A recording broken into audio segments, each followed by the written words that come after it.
Could the key to securing the world's food supply for the future be hidden in the DNA of crops from the distant past? Scientists in Israel are creating a gene bank from the seeds of local wild crops, hoping that may help farmers deal with a harsher climate in the coming decades. Botanist Alon Singer is collecting seeds from a number of plants, such as watermint, wheat, and barley.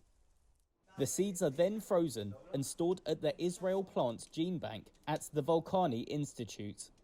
Scientists there want to save the crop's genetic makeup and study them before they are completely lost to expanding deserts and urbanization as the climate warms.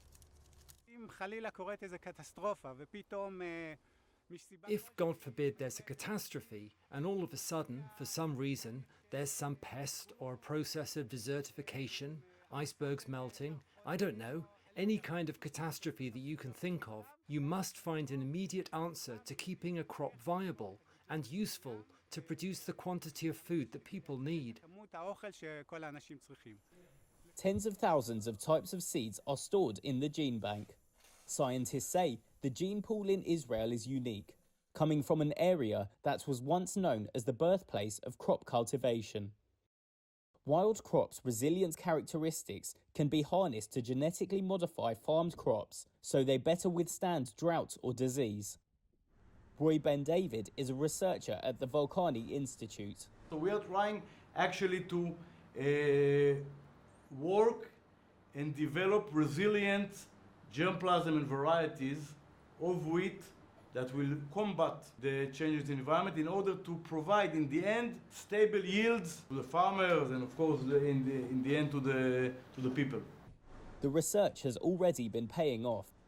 The Institute has engineered a variety of wheat with an ultra-short life cycle. In the future, it could be a saving grace in a hotter climate with reduced growing seasons. The World Bank warns that global agriculture is extremely vulnerable to climate change. It says negative effects are already being felt, with hotter temperatures, more frequent extreme weather events, and invasive crops and pests. Einav Meizlish-Gatti is the director of the Israel Plant Gene Bank at the Volcani Institute.